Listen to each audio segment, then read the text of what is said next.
পাকিস্তানের কোন জায়গায় গিয়েছিল? নামটা বলবো না। কোনোভাবেই ছেড়ে যেতে পারেনি। সাজ্জাদ সালিম নিজে হাত দিয়েছে, উড়ে গিয়ে ছিটকে পড়েছে। বাড়িটা জেগে ওঠে, ধাক্কা দিয়ে ফেলে দিল। দরজায় আঙুলের ছাপ রয়েছে, কেউ যেন দাঁড়িয়ে আছে।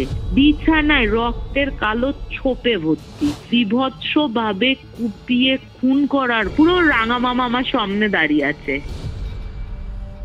কখনো হাসির আওয়াজ পাওয়া যাচ্ছে, দেওয়ালে মাটিতে কালো কালো কালো কালো রক্তের ছোপ। তুই অত চিন্তা করিস না পম্পম, ওরকম ভাবে দেখা যায় না এনটিটিকে। একটা বিশাল বড় ইউ আকৃতির বাড়ি, নৃশংসতার ছাপ রয়েছে, কিন্তু কারো শুধু পেট থেকে বুক অব্দি রয়েছে টিউবওয়েল পাম্প করার আওয়াজ। গেটটা দেখে মনেই হবে না 1920 সালের বাড়ি। একসাথে ওই 35 জনকে জ্বালিয়ে দেয়। বাড়িটা পুরো এক রয়েছে। ইএমএফ মিটার পজিটিভ থাকলে নেগেটিভ থাকবেই। ওদের ডাকছে, ওদের কোনো সাড়া পাচ্ছে না। ওই পাথরের ওখানে পড়লো। মামা কিন্তু সবাইকে দেখা দিয়েছিল 1920 সালে। একসাথে ওই 35 জনকে জ্বালিয়ে দেয়।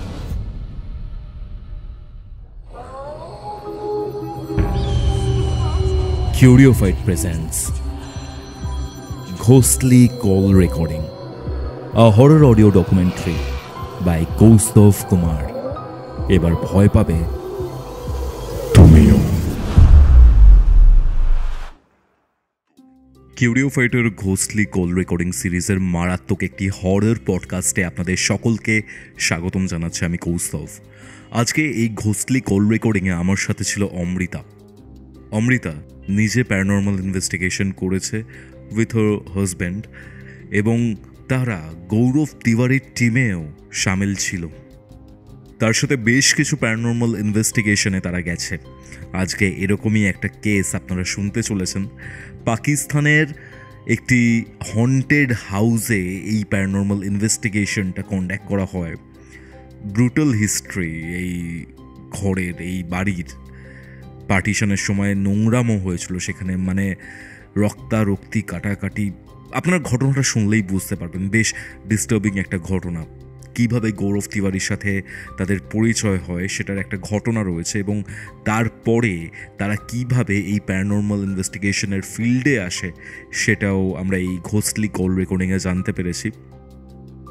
আজকের এই এপিসোড আপনারা কোথা থেকে শুনছেন কমেন্ট করে জানান। ভিডিওটা ভালো লাগলে অবশ্যই লাইক করে শেয়ার করে দিন, এবং কিউরিওফাইট ইউটিউব চ্যানেলে নতুন হলে সাবস্ক্রাইব করে বেল নোটিফিকেশন অন করে রাখুন। আপনারাও যদি আমার সাথে এরকমই একটা প্যারানর্মাল এক্সপিরিয়েন্স, আপনার লাইফে রিয়েল হরর স্টোরি শেয়ার করতে চান, তাহলে ডেফিনেটলি যোগাযোগ করতে পারেন।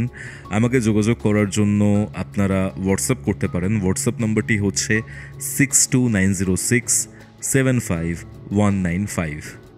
আপনার ঘটনা জানার জন্য অধীর আগ্রহে ওয়েট করে থাকবো আমি কৌস্তভ।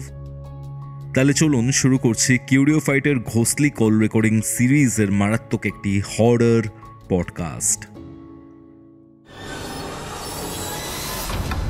ঘড়িতে বেলা 3টে।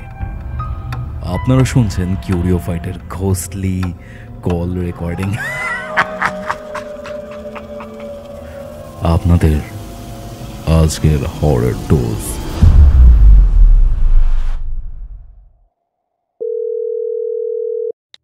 হ্যালো অমৃতা, কেমন আছো? আমি ভালো আছি কৌস্তব, তুমি কেমন আছো? আমিও ভালো আছি। এখন হরিয়ানাতে আছো? হ্যাঁ, আমি হরিয়ানাতেই থাকি। বেশ অনেকদিন পর একটা কল রেকর্ডিং করতে আমি খুব বেশি এক্সাইটেড। ঠিক আছে, তার thank you. One of the main reason হচ্ছে তুমি ইন্ডিয়ান প্যারানর্মাল সোসাইটি, অর্থাৎ যেটা আমাদের গৌরব তিওয়ারি স্টার্ট করেছিলেন, প্যারানর্মাল ইনভেস্টিগেটরদের পথপ্রদর্শক বলতে পারি আমি ইন্ডিয়াতে, উনি নিজে। এবং ওনার মৃত্যুটাও খুবই আশ্চর্যজনক ভাবেই হয়েছিল। তো এই গৌরব তিওয়ারি টিমের মেম্বার ছিলে তুমি? অবশ্যই, হ্যাঁ। ইন্ডিয়ান প্যারানর্মাল সোসাইটির? হ্যাঁ হ্যাঁ। এবং এই কারণে তুমি বিভিন্ন প্যারানর্মাল ইনভেস্টিগেশনে নিজে গেছো, গৌরব তিওয়ারির সাথে গেছো, নিজস্ব বেশ কিছু ইনভেস্টিগেশন রয়েছে। এবার তুমি আমাকে একটা কথা বলো ফার্স্টে, এই গৌরব তিওয়ারির সাথে পরিচয় কিভাবে হলো তোমার, এবং মানে কেমন ছিলেন মানুষটা? মানে এটা আমার জন্য খুব ইন্টারেস্ট ফার্স্টটাই। হ্যাঁ, আমার অ্যাকচুয়ালি গৌরব তিওয়ারির সাথে আলাপ কি করে হলো আমি সেটা বলি। একটু ব্যাকে চলে যেতে হবে। তো আমি হচ্ছে মামার বাড়ির খুব প্রিয় একজন মানুষ, যেহেতু আমি সবচেয়ে ছোট বাচ্চা সব দিদিদের থেকে। তো আমি মামার বাড়িতে বেসিক্যালি মানুষ হয়েছি বলে মামাদের চোখের মণি ছিলাম, মামা মামি দিদিদের চোখের মণি, এখনো আছি তাদের। আমার মামা ছিলেন, রাঙা মামা বলতাম আমি তাকে। তো সেই মামা 1994 সালে মারা যান। উনি মৃগী রোগী ছিলেন। তো উনি যেদিন আসেন আমার বাড়িতে, বৃহস্পতিবার ছিল, উনি আসেন, এসে তার আগে ওনার একটু জন্ডিস হয়েছিল। তো বেশ কয়েকদিন আসতে পারেননি বলে, এবং আমিও যেহেতু তখন 4 বছরের বাচ্চা, একটা জন্ডিস মানুষের কাছে কি করে নিয়ে যাবে, তো আমাকেও অনেকদিন নিয়ে যাওয়া হয়নি। তো তখন মামা এসছে। মামা আসার পর মা তখন বকাবকি করলো যে তুই কেন এসছিস। তো উনি আমাকে পম্পম বলে ডাকতেন। তো বললো যে পম্পমের সাথে দেখা হয়নি অনেকদিন, ওকে দেখতে ইচ্ছা করছিল, তাই আমি এসছি। তো উনি লাস্ট আমার সাথে বসে একটা বাড়ির ছবি আঁকলেন, দোতলা বাড়ির ছবি এঁকে বললেন এটাতে আমি, তুই, সবাই থাকবো, তোর মা বাবা সবাই একসাথে থাকবো, এরকম বললো। জাহাজের ছবি আঁকলো, বললো এই জাহাজে করে আমরা আন্দামানে যাব। আমার যেটুকু মানে ঘর, মানে বাড়ি আর জাহাজ ছাড়ার বাদ বাকি কথাগুলো মা আমাকে বলেছিলেন। তখন তো মনে থাকা সম্ভব না 4 বছর বয়সে। তো তারপর যখন রাস্তায় বেরিয়েছেন, কিছুটা দূর যেতেই উনি অজ্ঞান হয়ে যান, এবং তারপরের দিন, সেই যে অজ্ঞান হয়েছিলেন, তারপরের দিন শুক্রবার দিন সকালবেলাতেই উনি মারা যান। তো তারপরে মামা কিন্তু সবাইকে দেখা দিয়েছিল, আমার মামা, মানে উনি না কোনোভাবেই ছেড়ে যেতে পারেনি। তোমরা থাকতে কোথায় তখন? আমরা থাকতাম হচ্ছে ব্যারাকপুরে। আচ্ছা, মামার বাড়ি? হ্যাঁ, আমার মামার বাড়িও ব্যারাকপুর। আমার দাদু ছিলেন হচ্ছে পিডাব্লিউডির ওভারসিয়ার। তোমার যখন মানে গান্ধীঘাট, জওহরকুঞ্জ সবই আমার দাদুর হাতে তৈরি। তো আমি গান্ধীঘাটের কোয়ার্টারেই মানুষ হয়েছি ওখানের। তো এই মামা সবাইকে দেখা দিতেন, রাইট? তাহলে সেখানে থেকে গৌরব তিওয়ারির সাথে কিভাবে, মানে সম্পর্কটা সূত্রপাত কিভাবে হয়? বলছি, আমি আমার ক্লাস 9-এ ব্রেকআপ হয়ে যায়, প্রথম প্রেম যা হয় আর কি, ভেঙে গেলে দুঃখ, কান্নাকাটি। একদিন রাত্রির বেলা কানে, তখন এরকম তো ফোন ছিল না, তো তখন হচ্ছে ওই তোমার FM শুনতাম। FM শুনতে শুনতে লজ্জা গালে শুনছি আর ধরে চোখের জল ফেলছি। হঠাৎ করে আমার মনে হলো, আমার ঘরটা হচ্ছে ওপরের, বলে দিই, আমার ব্যারাকপুরের বাড়িটা হচ্ছে নিচে তোমার 3খানা ঘর, ডাইনিং, রান্নাঘর, 2খানা পায়খানা বাথরুম সব নিচে, ওপরে শুধু একটা ঘর, দুপাশে ছাদ। ঠিক আছে, এক পাশে ছাদের যে দিকটা দক্ষিণ দিক, সেই দিকটা আমার খাটটা রাখা রয়েছে, বেসিক্যালি আমি থাকতাম। হ্যাঁ, তো ওইখানটায় তো আমার হঠাৎ করে চোখটা যায় যে কেউ যেন দাঁড়িয়ে আছে, এবং বলে না অন্ধকারে, মানে চোখটা খুললে প্রথমে কিছুই তুমি বুঝতে পারবে না, ছায়া ছায়া মতন দেখতে পাবে, মনে হবে কেউ যেন ছায়াতে দাঁড়িয়ে আছে, ছায়ার। কিন্তু যখন চোখটা সয়ে যায় দেখবে তুমি কিন্তু একটু একটু করে বুঝতে পারবে ওখানে কোনো দাঁড়িয়ে আছে। তখন শুধু একটাই গলার আওয়াজ পেয়েছিলাম আমি, তুই অত চিন্তা করিস না পম্পম, শুধু এইটুকুই আমি পেয়েছিলাম।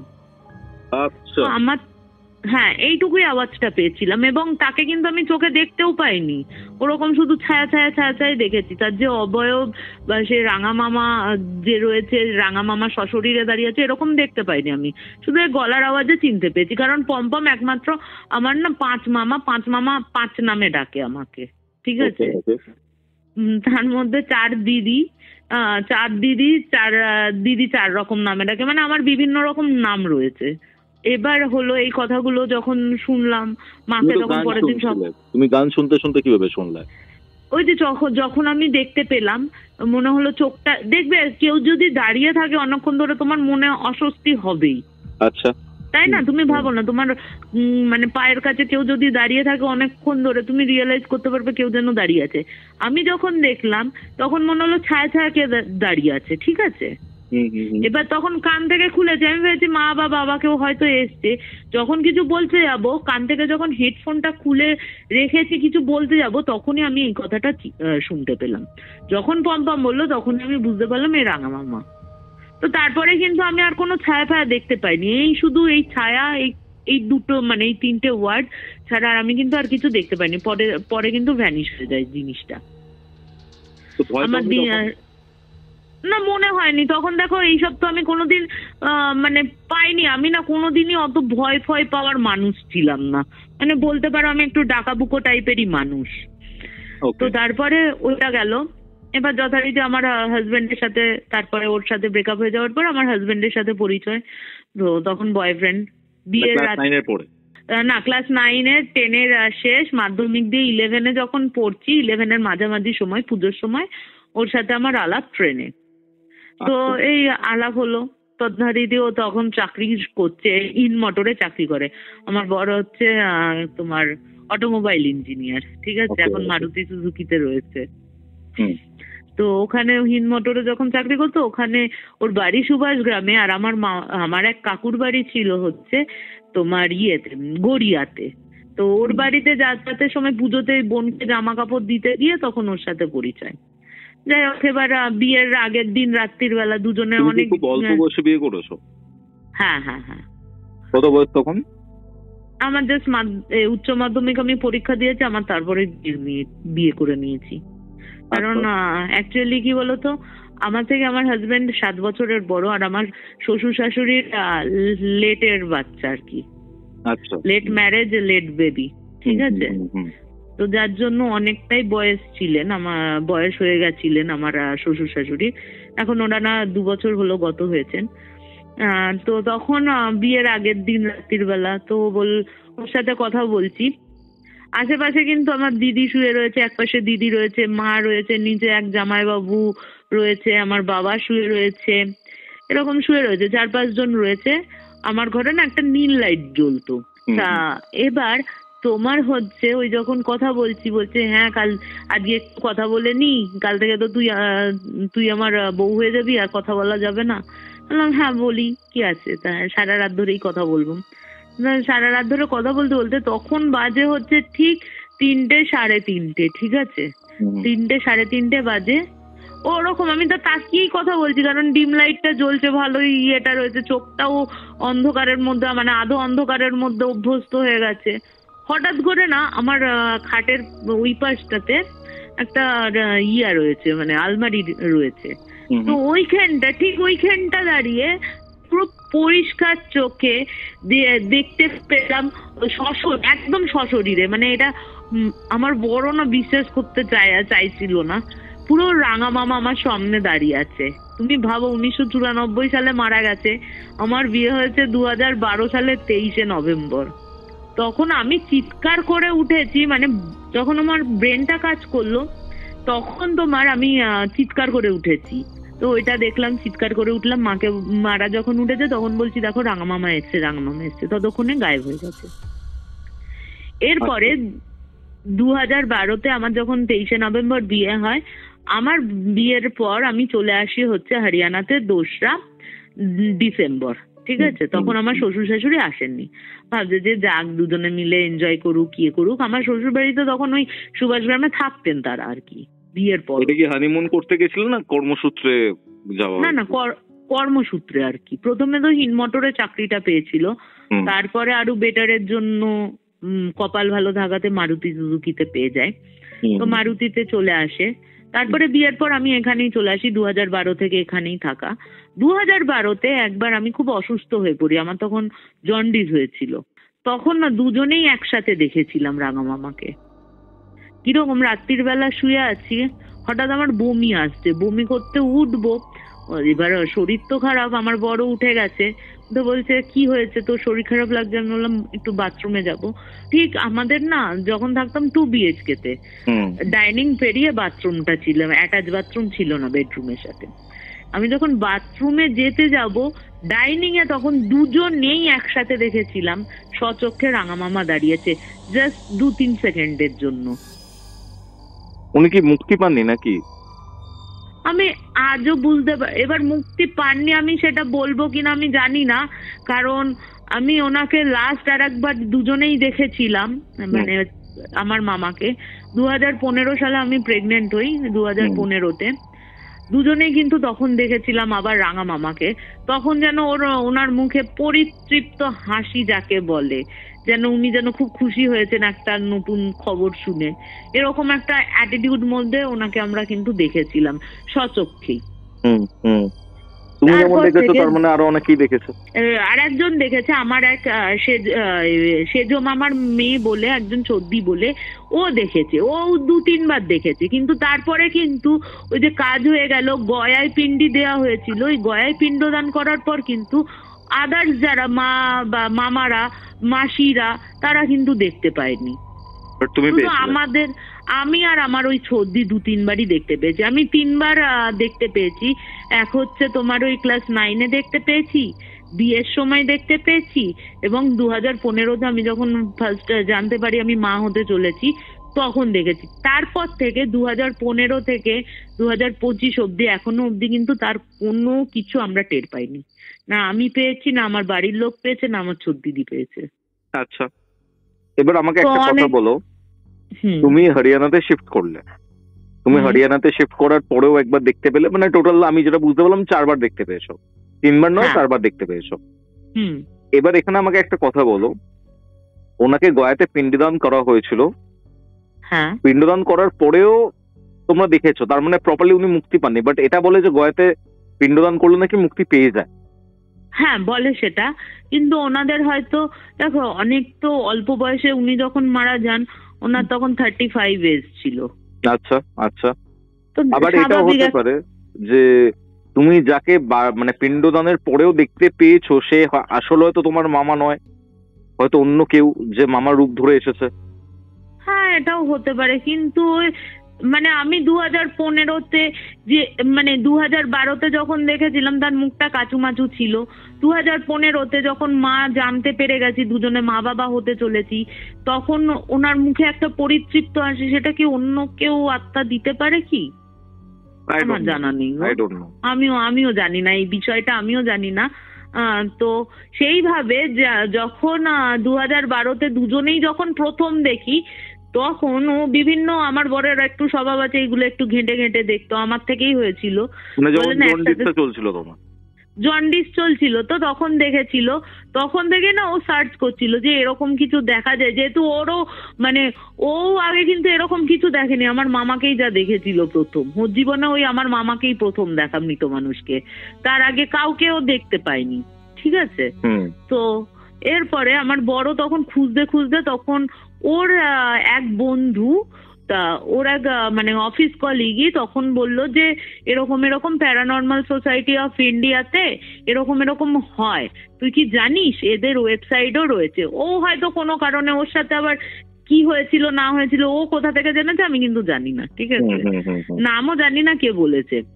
তা এরপরে তো তোমার আমার হাজবেন্ডকে বলেছে, সে হয়তো তার সাথে শেয়ার করেছিল কোনো সময় যে উনি আমরা দুজনে দেখতে পেয়েছি বা আমার বউ দেখতে পেয়েছে, কোনো হয়তো শেয়ার করেছিল কোনো কথার পরিপ্রেক্ষিতে, তখন সেই ওয়েবসাইটের কথা বলে।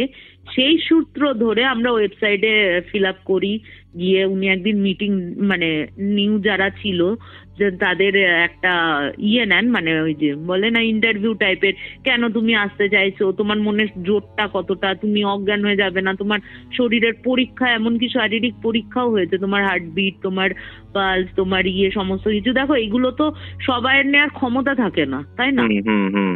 সবাই নেওয়ার ক্ষমতা থাকে না। মানে ওয়েবসাইট দেখে তোমরা অ্যাপ্লাই করেছো, তারপর গৌরব তিওয়ারি তোমাদের মানে এরকম ইন্টারভিউ নিয়েছে? ওর ওখান থেকে না, স্বয়ং তো নিজে তো ফোন করে না, ওনার অনেক অ্যাসিস্ট্যান্টরা ছিল, ওখান থেকে ফোন আসে আমার সোসাইটি অফ মানে ওখান থেকেই ফোন আসে। ফোন আসার পর আমরা যোগাযোগ মানে আমাদের সাথে যোগাযোগ করে, যোগাযোগ করার পর বলেছিল আপনারা আসুন, যদি ভালো লাগে কেন এসছেন, যদি সমস্ত কিছু করেন তাহলে আমাদের এরকম এরকম ব্যাপার আছে আমরা করি, আপনারা যুক্ত হতে পারেন টিমের মধ্যে, সোসাইটির মধ্যে, টিমের মধ্যে। হ্যাঁ আচ্ছা আচ্ছা, মানে এদের মানে এই সোসাইটি মানে প্যারানর্মাল সোসাইটি অফ ইন্ডিয়া যেটা রয়েছে, ঠিক আছে, ইন্ডিয়ান প্যারানর্মাল সোসাইটি রাদার, সেটা কোথায় ছিল? তোমরা তো হরিয়ানাতে থাকতে, এই জায়গাটা কোথায় ছিল? না আমি অ্যাকচুয়ালি প্রথমে হরিয়ানাতে থাকতাম না, আমি এই তোমার ধরো 9 বছর হলো হরিয়ানাতে এসেছি, আমি দিল্লিতে থাকতাম আগে। আচ্ছা আচ্ছা, আর ওদের জায়গাটা কোথায় ছিল? যখন ছিলাম তোমার জায়গাটার নামটা হচ্ছে জনকপুরি না কোন জায়গাটা, একটা ওই এলাকার অন্তত ছিল একটা ছোট মতন অফিস ছিল, আর মেনটা তো আর একটা জায়গায় ছিল, আমি তোমাকে নামটা একটু বাদে জানালে হবে কি, কারণ আমি নিজেও ভুলে গেছি জায়গার নামগুলো, কারণ আমি বেশি দিন খুব একটা দিল্লি যাইনি, ওর জন্য তোমাকে বলছি। জানাকপুরি এলাকাতেই মেবি ছিল, মেনলি দিল্লিতে ছিল তাই তো? হ্যাঁ মেনলি দিল্লিতেই ছিল। আচ্ছা, তারপর তোমরা গেলে, তোমাদের ইন্টারভিউ নিল, রাইট? হ্যাঁ, তারপরে কি হলো?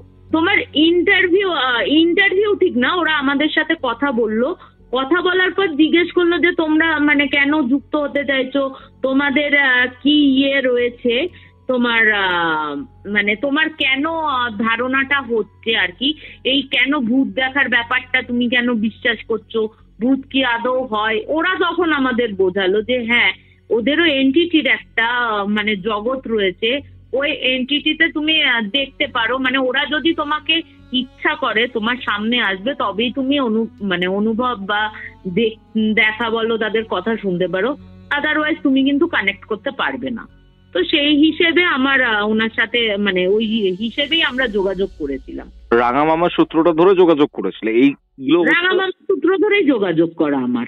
আচ্ছা আচ্ছা আচ্ছা, যেদিন ফার্স্ট গেছিলে সেদিন কি গৌরব তিওয়ারির সাথে তোমাদের দেখা হয়েছিল? না না না, দেখা হয়নি আমার, অনেকটা পরে, অনেক প্রায় 5-6 মাস বাদে ওনার সাথে দেখা হয়েছিল। আচ্ছা, সেই দেখা হওয়ার এক্সপিরিয়েন্সটা কিরকম ছিল? দেখো, আর এক্সপিরিয়েন্স একটা মানুষকে, মানে আমরা শুনেই এসছি গৌরব তিওয়ারি স্যার স্যার, সবাই স্যার স্যার করতো, কিন্তু মানুষটি এত ভালো ছিলেন, ও কিন্তু আমাদের ভাই বলেই বলেছিল যে আমি কোনো স্যার ফ্যান না, তোমাদের ভাই, সকলের তোমাদের বড় ভাই, তোমাদের বিপদ থেকে রক্ষা করতে পারবো, এটুকু বিশ্বাস করলে। তো খুব ভালো মানুষ ছিলেন, একদম ফ্রেন্ডলি। যে অনেকে বলে কি গৌরব তিওয়ারির সাথে থাকলে অনেকে মানে উনি নিজেই সবকিছু করেন, উনি কিন্তু তা করতেন না আমাদের সাথে। এটা অনেকেই বলে যে গৌরব তিওয়ারি মেন সেহেতু কি করে যে মেন যারা হয়, অন্য যারা সাথে নিয়ে যায় তাদের একটু ডমিনেট করে, ঠিক আছে তুই আলাদা থাক, বা ওনাকে ক্যামেরাতে বেশি করা যায়। উনি কিন্তু একেবারেই তা ছিলেন না, আমাদেরও এগিয়ে যেতেন, তোরা শোন, তোরা দেখ এই জিনিসটা হতে পারছে, বা আমি যেটা শুনছি বা আমি যেটা দেখছি সেটা ভুল নয় তো, তোরা অনুভূত কর জিনিসগুলো, অনুভূতির ব্যাপার এগুলো। দেখো, ভূতকে তো সবসময় আমি এনটিটিকে ডাকলেই আমি দেখতে পাবো না, ওরকম ভাবে দেখা যায় না এনটিটিকে, ঠিক আছে? এই যে ইন্ডিয়ান প্যারানরমাল সোসাইটি, ঠিক আছে, মানে এদের তো কার্ডও হয়, মানে তোমরা কার্ড হোল্ডারও ছিলে? হ্যাঁ, কার্ড হোল্ডারও করা যায়, তুমি যখন ছেড়ে আসবে তুমি সেটা করতে পারো, বাপাস করে দিতে পারো, ইকুইপমেন্ট গুলো বাপাস করে দিতে পারো। আচ্ছা আচ্ছা আচ্ছা, মানে এটা তো দেখো অনেকটা মূল্য, সবার ক্ষেত্রে দেখো ওই একভাবে টাকাটা দেওয়া তো সবার পক্ষে সম্ভব হয় না, কিন্তু অনেকের ইচ্ছা থাকে, ঠিক আছে, পরবর্তী ক্ষেত্রে কিন্তু ওই ইকুইপমেন্ট গুলো, কার্ড গুলো জমা দিয়ে দিলে বেশ মানে আধার থেকে একটু কম অঙ্কটা ফেরত পাওয়া যায় আর কি। আচ্ছা, মানে তোমরা যখন জয়েন করেছিলে, মানে আমি কিউরিওসিটির জন্য জিজ্ঞেস করছি, কারণ আমরা তো মেনলি এইগুলোর ব্যাপারে শুনেছি, ঠিক আছে, বা ইন্টারনেটে দেখেছি, তোমরা একদম ছিলে প্যারানরমাল, বা আছো বা ছিলে হোয়াটএভার, তোমরা ওই প্যারানরমাল সোসাইটির অংশ ছিলে যেখানে গৌরব তিওয়ারি ছিলেন, মানে উনি জিনিসটাকে প্রথম স্টার্ট করেছিলেন ইন্ডিয়াতে, আমি যদি খুব ভুল না করি। এবার আমি একটু জানতে চাইছি, মানে ওখানে ধরো তুমি জয়েন করতে চাইলে মানে কিভাবে জয়েন করতে, মানে ওখানে কিছু একটা অ্যামাউন্ট পে করে তারপরে জয়েন করতে হতো কি? অবশ্যই, সবকিছুর তো সব দেখো, ওরা তো আর মানে স্বেচ্ছাসেবক সংস্থা নয়, ওদের তো একটা নিজস্ব ব্যাপার থাকে, বাজেট থাকে একটা, ইকুইপমেন্ট গুলো দামি হয়, যেগুলো অনেক ক্ষেত্রে বিদেশ থেকে আমাদের আনতে হয়, সেইগুলো তো মানে প্রত্যেকের কি নিজস্ব ইকুইপমেন্ট থাকতো? হ্যাঁ, প্রত্যেকের নিজস্ব ইকুইপমেন্ট, মানে আমারটা আমার বর দেখবে না, বা বরেরটা আমি দেখবো না। আচ্ছা আচ্ছা, কারণ কি বলতো, একটা মিটারে না এক এক রকম, মানে একসাথে তুমি ধরো ইভিএম মিটারটা চালালে তুমি কিন্তু সব ক্ষেত্রে দেখবে একবারে পা পা পা পা করে বেজে উঠবে না, কেউ হয়তো নিস্তেজ থাকবে, কেউ হয়তো একটা দুটো বিপ বিপ দেখাচ্ছে, আবার কারুর রেঞ্জ হচ্ছে একদম হাই হয়ে যাবে। যে প্রত্যেকটা খুব রেয়ার কেস হয়েছে যে প্রত্যেকটাই একসাথে সেই 5খানা 6খানা আলো জ্বালিয়ে দিচ্ছে, এটা খুব রেয়ার কেস হয়, বিভিন্ন বিভিন্ন রকম ধরা পড়ে আর কি। তোমার নিজস্ব কি কি ইকুইপমেন্ট ছিল অমৃতা?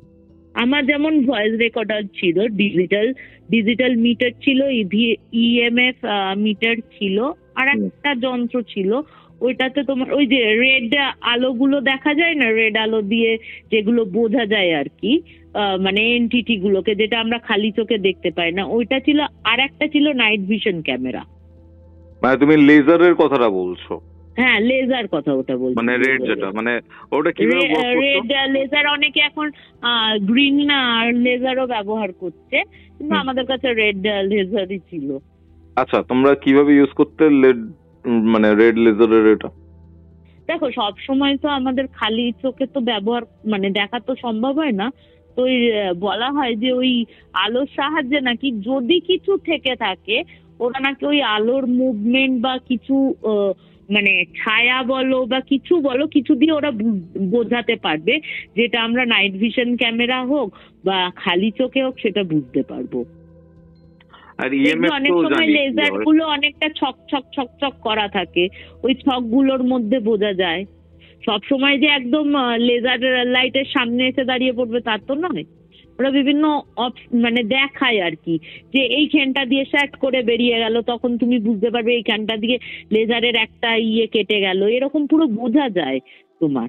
আবার কেউ যদি সামনে দাঁড়ায়, সামনে বেসিক্যালি এটা না ওই টর্চের মতন ব্যবহার করা হয়, জানো তো, মানে ভালো লেজার গ্রিডের মধ্যে একটা শ্যাডো পড়তে পারে, যেখান থেকে বুঝতে পারো যে কেউ একটা ওখানে কেউ আছে, যেটা খালি চোখে বলো বা ইএমএফ মিটারে বলো বা ডিজিটাল মিটারে বলো, যেগুলো ধরা পড়ছে না সেগুলো ওই লেজার রেটে কিন্তু ধরা পড়ে।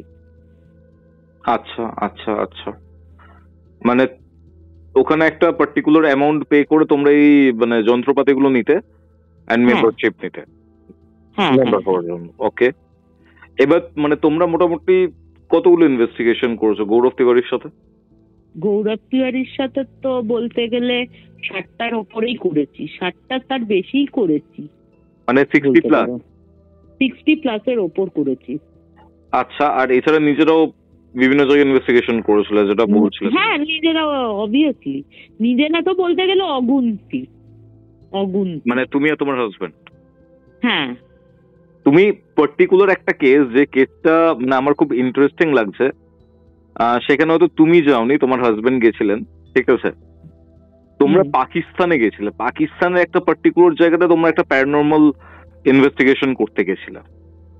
হ্যাঁ হ্যাঁ হ্যাঁ, এটার ব্যাপারে জানতে চাই, খুব ইন্টারেস্টিং লাগছে এই ব্যাপারটা। এই ঘটনাটা হচ্ছে 2013 সালের, ঠিক আছে? আচ্ছা আচ্ছা। আমাদের কাছে এই ঘটনাটা প্রথম আসে হচ্ছে মেলের সাহায্যে 2012-র মাঝামাঝিতে। তো দেখো, বিভিন্ন সময় তো আর মানে এত মেল আসে, তো অনেক সময় না চাপা পড়ে যায়, সব সময় দেখলেও অতটা মানে মাথায় রাখা, অত হাজার হাজার মেলের মধ্যে মাথায় রাখা সম্ভবও থাকে না। তো 2013-র মাঝামাঝিতে ওরা আবার মানে আমাদের একটা ভিডিও পাঠায়, সেই ভিডিওতে দেখা যাচ্ছে, এবং যিনি পাঠান তিনি হচ্ছেন সাজ্জাদ সেলিম, উনিও প্যারানর্মাল ইনভেস্টিগেটর এবং খুব বিখ্যাত পাকিস্তানের আরো অনেক ইনভেস্টিগেটর আছে, তার মধ্যে খুব বিখ্যাত হচ্ছে সাজ্জাদ সেলিম। ওনার ইউটিউব চ্যানেলও রয়েছে। উনি আমাদের সাথে যোগাযোগ করেন, তো উনিও জানতেন এই ব্যাপারটা, যেহেতু গৌরব তো শুধু মানে দেশের হয়ে কাজ করতো না, বিভিন্ন জায়গায় ও নিজেও গেছে, তো সেহেতু হয়তো জানতো ব্যাপারটা। ভিডিওতে দেখা যাচ্ছে একটা বাড়ি, পুরো মানে চারিদিকে ধুধু মাঠ, মানে ফসলি জমি, ফসল কিন্তু নেই, মানে মরে যাওয়া ঘাস, মরে যাওয়া জায়গা, একটা বিশাল বড় ইউ আকৃতির বাড়ি, তার সামনে ওরা লাইট ফাইট নিয়ে গেছে। ওরা তখন দেখাচ্ছে যে ওরা তখন কোনো কথা বলছে না, শুধু এইটুকু ভিডিওতে ছিল, ওরা যখন গেটটায় হাত দিচ্ছে, মানে সাজ্জাদ সেলিম নিজে হাত দিয়েছে, আমাদের ভিডিওতে দেখাচ্ছে ওই বলে না, ওই যে সিনেমাতে আমরা দেখি না, উড়ে গিয়ে পড়ে যাওয়া, উড়ে গিয়ে ছিটকে পড়া। আচ্ছা, উড়ে গিয়ে ছিটকে পড়েছে। সিরিয়াসলি এটা ভিডিওতে ছিল। তারপরে আমাদের মানে আরো ইন্টারেস্টের গ্রো হয়, না হলে আমরা অত পাত্তা দিতাম না হয়তো তখনও। উনি হয়তো মেল করেই যেতেন, আমরা হয়তো তখনও দেখতাম না, এরকম ব্যাপার হয়ে যেত। যাই হোক, উনি নিচে তো ওনার ফোন নাম্বারে ইমেল ফিমেল দিয়েছিল, আমরা কন্ট্যাক্ট করি এবং উনি আমাদের সাথে যোগাযোগ করেন এবং বলেন যে ওখানে যেতে। তো গৌরব তখন বলে নিজে ওখানে যাবে, ঠিক আছে, এবং তার সাথে আরো 3 জন যাবে, মোট 4 জনের টিম ওখানে যাবে। হতেই পারে ভুলভ্রান্তি থাকতেই পারে, তাই না, ভুলভাল কিছু থাকতেই পারে। তো ওখানে উনি ঠিক করেন যে 4 জন মিলে যাবে। তো 2013 শেষের দিকে ওরা তখন যায়। আমারও যাওয়ার কথা ছিল, যেহেতু আমার পাসপোর্ট ভিসা কিছুই ছিল না, তবে আমি কোনো যাওয়ার কোয়েশ্চেনই ছিল না আমার। এবার এখানে একটা কথা বলো, এটা 2013 সালের ঘটনা, রাইট? হ্যাঁ। পাকিস্তানে কি তখন ইন্ডিয়া থেকে যাওয়া যেত? খুব সামান্য হলেও তখন তো যাওয়া যেত। 2019 ওই পুলওয়ামা অ্যাটাকের পর তখন, এখন বন্ধ করে দিয়েছে, কিন্তু তখন কিন্তু যাওয়া যেত। এবং যেহেতু সাজ্জাদ সেলিম মোটামুটি ভালো মানে একজন ব্যক্তিত্ব ওখানে, এবং ওনার আত্মীয় একজন রয়েছেন এবং মিনিস্ট্রিতে রয়েছেন ওখানকার, মানে কোনো মন্ত্রী ফন্ত্রী হবে নাম করা তো পাকিস্তানের, তো সেহেতু ওদের 4 জনের খুব একটা অসুবিধা হয়নি। হ্যাঁ, মানে দেখো 2008-এ মুম্বাইয়ের অ্যাটাক হয়েছিল, ঠিক আছে, এবার তার পরের দিকে একটু প্রবলেমেটিক ছিল, বাট আমি যতদূর জানি 8-9-এর মানে ওই সময়টা কিন্তু মানে যাওয়া আসা চলতো পাকিস্তান ইন্ডিয়ার মধ্যে। হ্যাঁ হ্যাঁ, মানে তুমি মানে এখনো কিন্তু ছোটখাটো কিন্তু অনেকেই কিন্তু তুমি ইউটিউব যদি খোলো, এখনো কিন্তু লোকে ভিজিট করতে যায় না যে তা নয়, এখনো কিন্তু যায়। মানে ইন্টেরিয়র, মানে পাকিস্তান একদম ইন্টেরিয়রে যেতে পারে না, মানে পাঞ্জাবের বাইরে বাইরে যেটা, হ্যাঁ পাঞ্জাব লাগোনা যেটা, সেইগুলো ওখানে ওই একটা গুরুদ্বারা রয়েছে, ওখানে যাওয়া যেতে পারে, অতটা পারমিসেবল, বাট পুরো ভেতরে যাওয়া যায় না। বাট 2013 আই থিঙ্ক তখন হয়তো যাওয়া যেত, রাইট? হ্যাঁ, তখন যাওয়া যেত, অবশ্যই যাওয়া যেত। যাবে বা কি করে, বা যদি যাওয়া নাও যেত, উনি হয়তো স্পেশাল পারমিশন করিয়েছেন হয়তো কোনো কারণে, সেটাও হতে পারে, আমি তো সেটা জানি না কি হয়েছে। তো ওরা যখন যায় সেই দিনটা তো ওরা রেস্ট নেয়। এবার কোথায় গিয়েছিল পাকিস্তানের, অ্যাকচুয়ালি কোথায় গিয়েছিল, পাকিস্তানের কোন জায়গায় গিয়েছিল নামটা বলবো না, ঠিক আছে, পাকিস্তান মানে বর্ডার থেকে, মানে পাঞ্জাবের দিক থেকে 30 কিলোমিটার ভেতরের একটা গ্রামে গেছিল, নাম বলবো না বাবা, দেখো মধ্যে, তাই তো? হ্যাঁ হ্যাঁ হ্যাঁ, বেশি দূরে না। এরপরে ওরা তো এয়ারপোর্টে নামে। তো সাজ্জাদ সেলিম ভাই নিজে কিন্তু আসেন ওনাদের মানে এদের পিক করতে।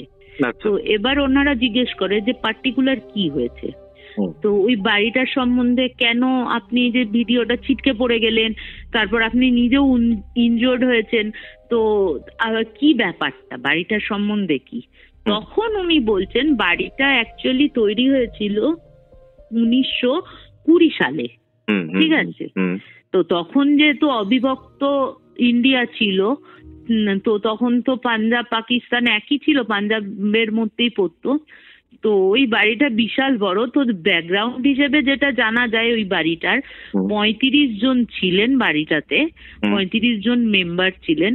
1947 সালে মানে কোনো এক ডেটে, মানে ওই যখন খুব মানে বেশ ভাগ হয়ে যাচ্ছে, যে মানে ইধার উধার হচ্ছে, তখন ওখানের কিছু কট্টরপন্থী, দেখো ভালো মানুষরাও যেমন রয়েছে, খারাপ মানুষরাও রয়েছে, ওখানকার যারা কট্টরপন্থী বা ওই যারা মার কাট হিন্দু দেখলেই মারবো কাটবো এরকম ব্যাপার থাকে, কট্টরপন্থী বলি তাদের।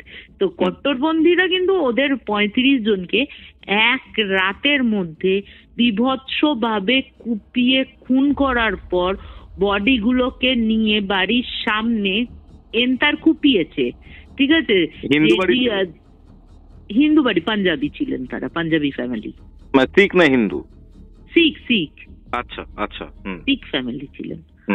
তো ওদের 35 জনকে সবচেয়ে বড় মেম্বার যিনি ছিলেন শোনা যায়, তিনি হচ্ছেন তোমার 92 ইয়ার্স ওল্ডের, এবং সবচেয়ে ছোট যে সদস্য ছিল সে ছিল 2 মান্থস ওল্ডের। সবাইকে কেটেছে 35 জনকে কেটে ওদের বাড়ির সামনে, ওদের বাড়িটা হচ্ছে বিশাল, আশেপাশে না ওদেরই জমি জায়গা ছিল, ওই জমিগুলো থাকাতে কি হয়তো ওই কট্টরপন্থীরা ওই 35 জনকে মার্ডার করে, এবং ওই প্রত্যেকটা বডি ওদের বাড়ির সামনে অনেকটা জায়গা ছিল, মানে বাড়ির বাইরে ওইখানে তোমার ওরা কিন্তু কুপিয়ে মারার পর ওইখানে কিন্তু বডি ডাম্প করে একসাথে ওই 35 জনকে জ্বালিয়ে দেয়। তুমি মানে ভাবতে পারছো? কবরও দেয়নি, মানে জ্বালিয়ে দিয়েছে পুরো, জাস্ট জ্বালিয়ে দিয়েছে। 35 জনকে এক রাতে মেরেছে। এক রাতে মেরেছে।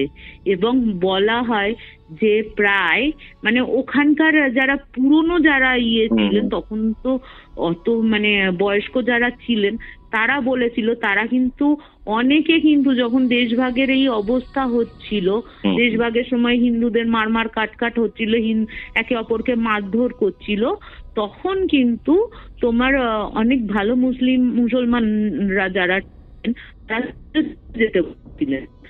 এত বড় ঘর বাড়ি জমি জায়গা পেলে একটা মানুষ কি চলে যেতে পারে সব সময়? যেহেতু ভালো মুসলিমরা যেহেতু ওনাকে বলেছিল, এবার দেখো 35 জন রয়েছেন, তারা এতগুলো পুরুষ মানুষ রয়েছে, স্বাভাবিক এত বড় বাড়ি জমি জায়গা ছেড়ে কে এক রাতের মধ্যে সর্বস্ব হারিয়ে একটা মানে টেন্টে নিজেকে আবিষ্কার করতে চায়, তাই না? তা ওনারাও সেটাই করেছিলেন। তো এক রাতের মধ্যে বলা যায় যে 50-60 জন এসে ওনাদের কুপিয়ে মার্ডার করে ওখানে জ্বালিয়ে দিয়ে গেছিল। এবং জ্বালিয়েছিল এমন ভাবে সেই জায়গার মাটিটা কিন্তু আজও কালো। আচ্ছা, এবার একটা কথা বলো, তুমি বলছিলে যে বেশ কিছু ভালো মুসলিম ছিলেন, মানে তারা কি এনাদেরকে ওয়ার্ন করেছিল যে এখান থেকে চলে যাওয়ার জন্য? হ্যাঁ, অবশ্যই ওয়ার্ন করেছিলেন, আপনারা চলে যান এখান থেকে। বার করে বলেছিল যে আপনারা কিন্তু এখান থেকে পালিয়ে যান, আপনাদের ওপর কিন্তু অ্যাটাক হওয়ার সম্ভাবনা প্রচুর রয়েছে। যেহেতু আরো রয়েছে, গ্রামটা কি একটু ছোট হলেও অনেকবারই যারা হিন্দু রয়েছে তারা কিন্তু চলে এসেছিল। আচ্ছা, ওনারা কিন্তু থেকে গেছিলেন আর কি, যে 35 জন আসলে কি হবে, কি করতে পারে। কিন্তু এক রাতের মধ্যে দেখো 35 জন থাকার যতই থাক না, হাতে যদি কাটারি নিয়ে ঢোকে আমার কাছে কিছুই করার থাকবে না আমার তখন। এবং এলোপাথারি 50-60 জন কোপালে স্বাভাবিকভাবে 35 জন মারা যাবেই এলোপাথারি। আচ্ছা, এটা ব্যাক স্টোরি তাই তো? হ্যাঁ, এটা ব্যাক স্টোরি। আচ্ছা, তারপর কি হয় শুনি। তারপরে বলছে ওই বাড়িটা বহুদিন পড়েছিল, হওয়ার পর অনেকে কিনতে গেছে কিন্তু কোনোভাবেই কেনা যায়নি। ইভেন ওই বাড়িটা না পুরো সুরক্ষিত, বাড়িটা চারপাশে দেয়াল দিয়ে ঘেরা, ঠিক আছে, পাঁচিল দিয়ে, বড় পাঁচিল দিয়ে ঘেরা। ওই বাড়িটায় যতদিন অবধি মানে ওরা বলছে যে ওই বাড়িটাকে দেখলে বোঝা যাবে না 1920 সালের বাড়ি। একদম ঝকঝকে তকতকে, একটা গাছ পর্যন্ত ওঠেনি, ওরা যখন গেছে তখন দেখেছে। এবং সেলিম ভাই নিজেও বলেছে এই কথাটা, ঝকঝকে তকতকে, দেখলে মনে হবে না যে অত সালের পুরনো বাড়ি, কোথাও কিছু নেই। এবং পেছনের দিকে একটুখানি জায়গা, মানে পাঁচিলের একটুখানি অংশ জাস্ট মানে ভাঙা রয়েছে, ওই একটা রোগা পাতলা মানুষ ঢুকতে পারে। ওই বাড়িতে প্রথম ইনসিডেন্ট ঘটে যখন লোকের কাছে আলোচিত হয়। তার আগে আলোচিত হচ্ছিল কারণ ভেতর থেকে না ওই যেমন তোমার বাড়িটা জেগে ওঠে, সেটা দিনের বেলা হোক বা রাতের বেলা হোক, বাড়িটার থেকে কথাবার্তার আওয়াজ, বিভিন্ন ধরনের মানে রান্নার সুগন্ধি এরকম পেতে থাকে আশেপাশের লোকজন। না, বাড়িটাতে কিন্তু কেউ থাকতো না, ওই 35 জনই যা শেষ করে দিয়েছিল। তারপরে অনেকে কেনার চেষ্টা করেছিল কিন্তু কেউ কিনতে পারেনি। মানে ওটা তো দেখো সব জায়গাতেই তো একটা জবরদখল করার ব্যাপার। হ্যাঁ, জবরদখল আর কি, কেনা তো নয়, জবরদখল, কিন্তু পারেনি কেউ করতে। এই ইনসিডেন্ট গুলো আশেপাশের গ্রামগুলোতে বলে যে এই বাড়িটা ভূতের মানে এন্টিটি রয়েছে, তারা দেখতে পায়। অনেক সময় মানে ছাদের মধ্যে, বিশাল বড় ছাদ রয়েছে, ছাদের মধ্যে ঘোরাফেরা করতে দেখা যায়, এরকম আশেপাশের লোকজন বলা বলি করলে। কিন্তু প্রথমে কাহিনীটা উঠে আসে এই বাড়িটার সম্বন্ধে, যে দেখো অনেকে যখন বলে হন্টেড প্লেস, হন্টেড হাউস, তো ইয়াং জেনারেশনের মধ্যে অনেকেই আছে বাবা ভূতের বাড়ি দেখতে যাব, ভূতের বাড়ি, ঠিক আছে, একটাই পার্টিকুলার ভূতের বাড়ি বা হন্টেড হাউস বললেই সবার মনে একটু বাবা বাড়িটা তাহলে কেমন হবে দেখে আসি। তো এরকমই মানে পাশের গ্রামে, যে গ্রামটাতে থাকতো তার পাশের গ্রামের 7 জন মিলে ওরা কিন্তু মানে 7 বন্ধু মিলে ওরা যায় ওই বাড়িটাতে, ঠিক আছে? প্রথমে ওই বাড়িটাতে তো গেট দিয়ে ঢুকতে পারে না, ছিটকে পড়ে যায়। এবার ওদের মনে হয় যে এভাবে এইটা কি হয়, ছিটকাচ্ছি কেন? দেখো, যে একটা অত বড়, তুমি নিশ্চয়ই সাজ্জাদ সেলিমকে তুমি দেখেছো কিনা আমি জানি না, উনি বেশ হাট্টা খাট্টা মানুষ, আর ওনারা তো ওই বাচ্চাগুলো তো পাতলা পাতলা, হ্যাঁ, ছিটকে পড়েছে, আহত হয়েছে, দুজন আহত হওয়ার পর ওরা ভয় পালিয়ে এসছে। তারপরে যখন সুস্থ হয়েছে আবার ওদের মনে সন্দেহ হচ্ছে তাহলে কি সত্যিই আছে, তাহলে আমরা গেটের অন্য দিক দিয়ে ঢুকবো, আমরা চেষ্টা করব। তা ওরা কি করে, তো ওরা আবিষ্কার করে যে ওই পেছনের দিকে একটা অংশ গর্ত করা রয়েছে, ঠিক আছে? গর্ত করার পেছন দিয়ে তোমার যাবে হচ্ছে, গর্ত করার যে ওইটা দিয়ে একটা ছোটখাটো মানুষ একবার ঢুকে যাবে, আর একবারও আর একটা বন্ধু ঢুকবে, এই করে 3 জন ঢুকবে, না সরি 4 জন ঢুকবে, আর বাইরে 3 জন অপেক্ষা করবে, ঠিক আছে? প্রথমে তো একজন ঢুকলো, ঢোকার পর দ্বিতীয় জন ঢুকলো, এই করে 4 জন ঢুকলো। ঢোকার 5-10 মিনিট অব্দি ভেতরে কিন্তু ওদের কথাবার্তা, চিৎকার, এদিক ওদিক যাওয়া, টর্চের আলো ফেলা, এরকম কিন্তু দেখা যাচ্ছিল। ওরা গেছিল যে রাত্রে, বলবো না, সন্ধ্যেবেলা আর কি, মানে আলোটা নিভে যাওয়ার পর। তো 10 মিনিট চলে যাওয়ার পর ওদের কিন্তু আর কোনো আওয়াজ বলো বা ওই টর্চ আলো ফেলছে ওইগুলো তো বোঝা যায় বাইরে থেকে দাঁড়ালেও, ওইগুলো কিন্তু দেখা যাচ্ছিল না।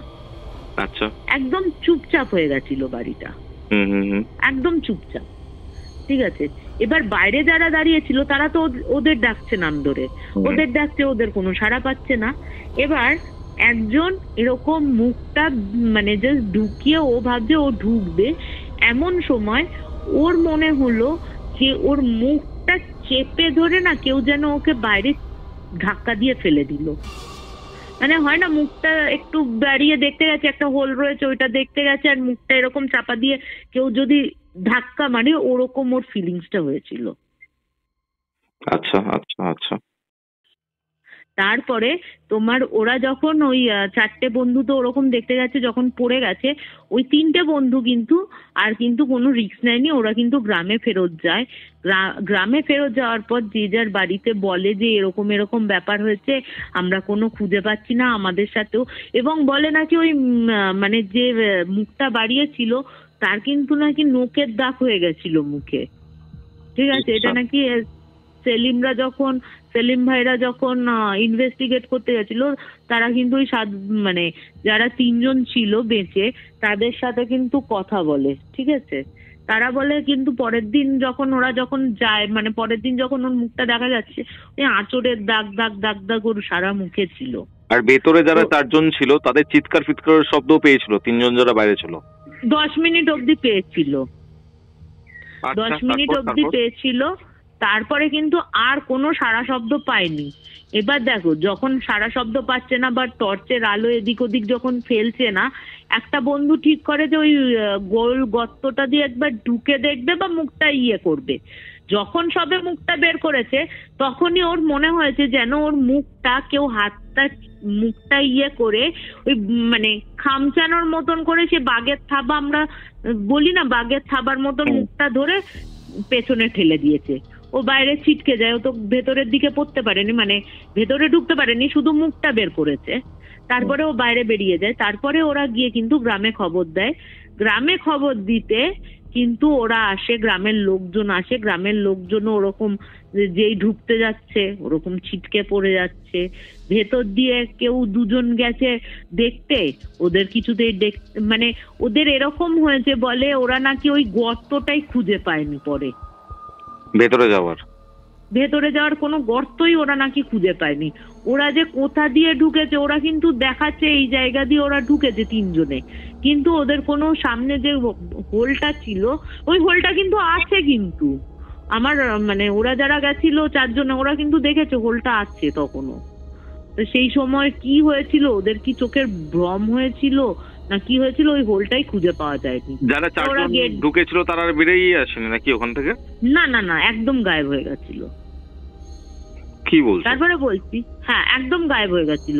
ওদের কোনো আজ অব্দি, ওরা তো পরে ভেতরে ঢুকেছিল, পরে বলছি, এটা পরের দিকে আসছি, তুমি শুনতে থাকো ঘটনাগুলো।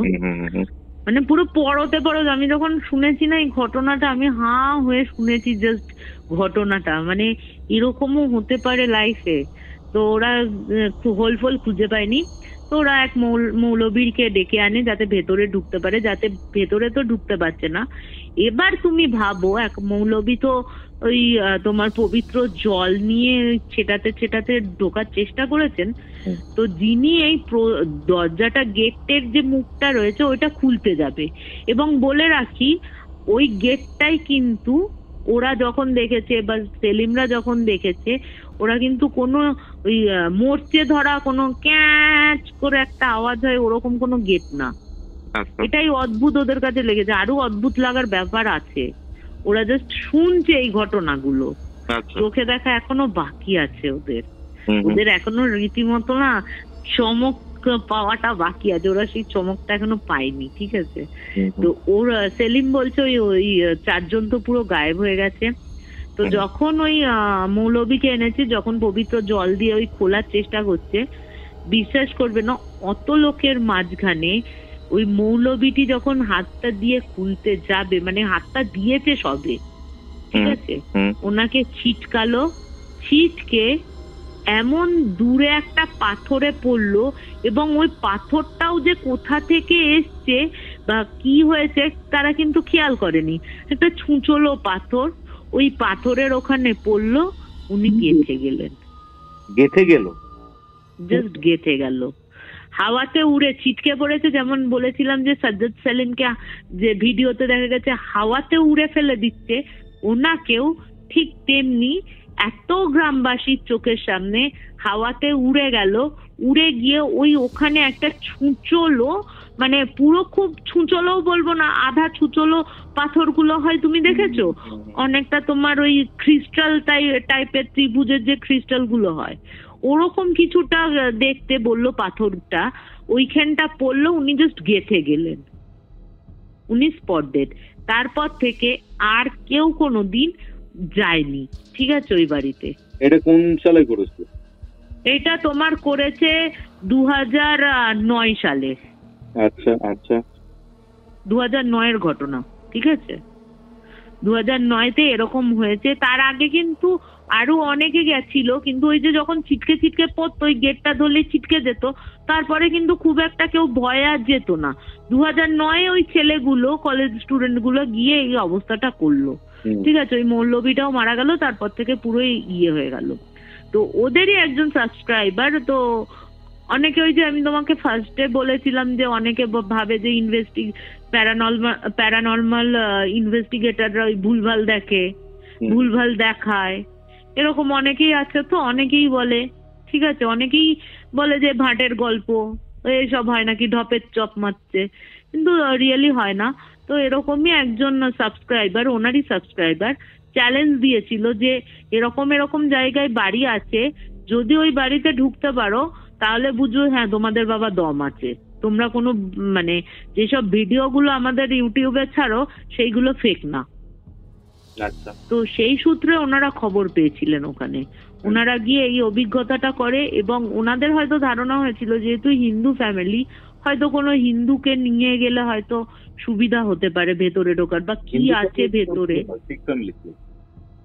মানে শিখ মানে কি, নন বেঙ্গলি হোক বা হোক, শিখ তো মানে হিন্দুস্তানি বলবো আর কি, হিন্দুস্তানি তো আমরা পুরো হিন্দুস্তান বলি যেহেতু, তো সেহেতু আমি শিখ যেহেতু, তারা মানে ভেবেছিল যে যদি কোনো নন মুসলিম যারা রয়েছে, নন মুসলিমই বলি আর কি, নন মুসলিম যারা রয়েছে তাদের যদি দেখানো যায় তাহলে হয়তো কিছু পাওয়া গেলেও যেতে পারে। এই বাড়িটা হচ্ছে ইন্টারেস্টিং, কেউ ঢুকতে পারে না কেন এই বাড়িটায়, কেন কেউ ভাঙতে পারে না।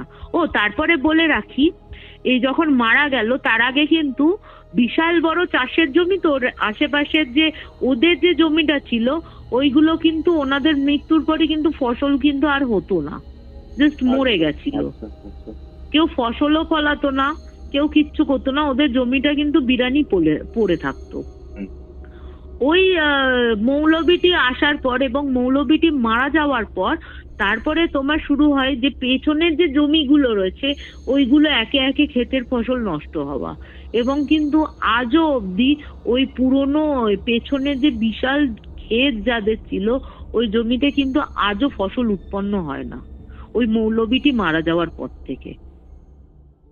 এবার এইটুকু তো শোনা হলো, ওদের ব্যাকগ্রাউন্ডটা শুনে নিল, শুনে নেওয়ার পর পরের দিন সকালবেলা যায়।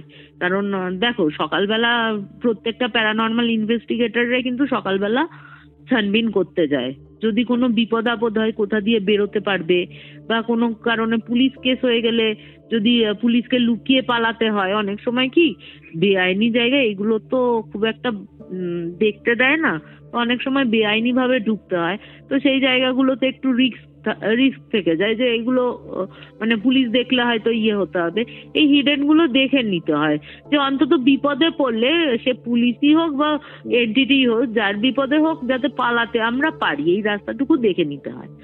তো এরা পরের দিন গেছে, পরের দিন সকালে গেছে, সাজ্জাদ নিজে এসে আমাদের মানে ওদের নিয়ে গেছে, ওদের নিয়ে যাওয়াতে এরপরে আমি কিন্তু আমার বরের ভাষাতে বলবো, ঠিক আছে, বরের কাহিনীতে ওর ভাষাতে আমি বলবো, ঠিক আছে, ওদের মানে ইনভেস্টিগেশনটা কেমন হয়েছিল, কোনো আপত্তি নেই তো? No problem. তাহলে আমার হাজবেন্ড বলছে, এবার আমরা যখন ওখানে যাই, প্রথমে বাড়ি যে জায়গা থেকে আসছি, যে জায়গাটা বলছে যে জায়গাটায় ওনাদের পুড়িয়ে মারা হয়েছিল, বোঝাই যাচ্ছে এত বছর অবধি 2013 অবধি বোঝা যাচ্ছে ওই জায়গাটা পুরো কালো হয়ে রয়েছে। আচ্ছা, এত বছর ধরে দেখো কালো হতে পারে কখন, মাটি কখন কালো হতে পারে, মানে দিনের পর দিন শ্মশানে পুড়িয়ে গেলে তখন মাটি কালো হতে পারে, কিন্তু 35 জনের ওই জায়গাটা এত বছর ধরে মাটি কখনো কালো হতে পারে না। ওরা পুরো কালো দেখলো, ওদের কাছে এটাই অবাক যে এতগুলো মোটামুটি ইনভেস্টিগেট করেছে, ওরা এরকম দেখেনি যে মাটি কালো হয়ে রয়েছে, অনেকগুলো হয়ে গেছে কিন্তু এরকম অদ্ভুত ব্যাপার দেখেনি। এরপরে ওদের চমক লাগার ব্যাপার বলছে, আমরা ভেতরে যখন ঢুকি সেলিমদের বলা হয়েছিল যে আমাদের সাথে আসার জন্য, সেলিমরা কোনো রিস্ক নেয়নি, বলেছিল তো আপনারা যান, কে বাবার নিজের জীবন বাঁচাতে, মানে আপনি বাঁচলে বাপের নাম, যাই হোক। তো ওরা বললো আপনারা যান, গিয়ে দেখুন, আমাদের তো ঢুকতে দিচ্ছে না, এই ব্যাপার। তো বিশ্বাস করবে না, ও বললো, মানে আমি আমার বরের হিসেবেই বলছি, গেটটা খোলা হলো, গেটটা দেখে মনেই হবে না 1920 সালের বাড়ি, বরঞ্চ আমাদের বাড়িগুলো অনেক সময় একটু পুরনো হয়ে গেলে রং ফং না করলে যেরকম হয়ে যায় ওরকম হয়ে যায়, কিন্তু ওই বাড়িটা দেখে মনে হচ্ছে রং চটে গেছে কিন্তু একদমই ঠিকঠাক, ওই ক্যাচ করে সেই ভুতুরে আওয়াজগুলো হয় না, ওরকম কোনো বিষয় না। কিন্তু সবাই ছিটকে যাচ্ছিল, তাহলে খুললো কি করে? ওটাই তো ব্যাপার, এরা কিন্তু ধরেনি, মানে তোমার ইয়েরা কিন্তু ধরেনি, ওই সেলিম ফেলিমরা কেউ ধরেনি, কিন্তু আচ্ছা ধরেছে স্বয়ং গৌরব তিওয়ারি। তো ছিটকে পড়েনি সেই ক্ষেত্রে? না, ওটাই তো অদ্ভুত ব্যাপার। শোনো না, তারপরে খুললো, গেটটা খুলে 4 জনে প্রবেশ করলো, ওরা তো বাইরেই দাঁড়িয়ে রয়েছে, বলছে আমরা এখানেই দাঁড়িয়ে আছি, কোনো বিপদ হলে আমাদের মানে করবেন, বাইরে চলে আসবেন। গেছে, বলছে অনেক সময় কি হয় বলতো, ইকুইপমেন্টে খালি চোখে কিছুই বোঝা যায় না, ইকুইপমেন্টটা বোঝা যায়, এটা ওদের চমকের পালা। 1947 সালে মারা গেছে ওনারা, ঠিক আছে, 35 জন মার্ডার হয়েছে ওখানে। 1947-এর পর থেকে 1913, ঠিক আছে, এত সালের মধ্যে বাড়িটা যদি বিরান অবস্থায় পড়ে থাকে তাহলে কিরকম, তোমার কি মনে হয় বাড়িটা কিরকম হয়ে যাবে? পরিত্যক্ত হয়ে যাবে, ভেঙে চুরে পড়বে, গাছপালা গজাবে, বাড়িটা পুরো এক রয়েছে, একটা ইটও খসেনি, একটা গাছের কোনো শেকড় কোনো কিছু ধরেনি দেওয়ালে, এমনকি জানলাগুলো যেমন আছে তেমনই রয়েছে, দরজাগুলো যেমন আছে তেমনই রয়েছে, শুধু 2-1 জায়গায় এলোপাতারি কোপ পড়লে যেরকম ভেঙে ভেঙে যায় ওরকম রয়েছে, ঠিক আছে। আচ্ছা, 2-1 দরজা ভাঙা ছিল, কারণ হয়তো দরজা বন্ধ করে, 2-1 না, বাড়িতে মোট 37টা মতন ঘর ছিল, 37 ঘর ছিল। 37 এর মধ্যে তোমার ধরো 10-12টা ঘরের দরজা ভাঙা ছিল, মানে লাঠি ফাতি মেরে হয়তো ভেঙেছে। বিশাল বাড়ি, মানে 37টা ইউ আকৃতির বাড়ি। আমার সামনেটা উঠোন, ঠিক আছে, বাড়ির বর্ণনাটা দিই। ইউ আকৃতির বাড়ি, দুধারে তোমার সারি সারি ঘর 37টা, তার মধ্যে 2খানা রান্নাঘর, সামনে তোমার উঠোন, বাড়ির বাইরে দিয়ে হচ্ছে সিঁড়ি, যেটা ছাদটাকে কানেক্ট করছে। আমাদের ঘরের ছাদ, আমাদের বাড়ির গুলো কি হয়, ভেতর দিয়ে সিঁড়ি হয়, এখানকার বাড়ির না ছাদের সিঁড়িগুলোই বাইরে দিয়ে হয়। আচ্ছা, তো বাড়ির বাইরে দিয়ে সিঁড়িগুলো রয়েছে, সিঁড়িগুলো দিয়ে ওঠা যায়, ছাদটাকে কানেক্ট করা যায়।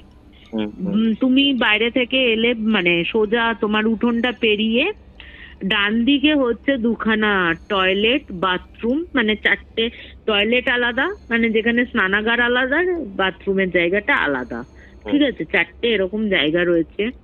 একটা পাশে হচ্ছে টিউবওয়েল রয়েছে, এবং তুমি দেখবে যে অনেক সময় খড় কাটে যেগুলোকে দেখেছো, মেশিন দিয়ে না, ওই হাত দিয়ে ঘুরিয়ে খড় কাটে, ওরকম যন্ত্র পড়ে রয়েছে। ওটা মরচে পড়তে ধরে গেছে, ওটাতে কালের নিয়মে ভেঙে চুরেও গেছে। তো এবার বলছে একটা বাড়িতে এরকম হয়, মিনিমাম পাতাটুকু তো পড়ে থাকে, তোমার 1947 থেকে 2013 পাতাটুকু তো পড়ে থাকবে।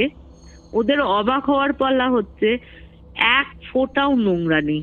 আমরা দেখবো অনেক সময় 1-1.5 সপ্তাহ বাদে বাড়িতে আসলে কিরকম ধুলো পড়ে তো, একটা পাতা নেই, একটা ধুলো নেই ওখানে।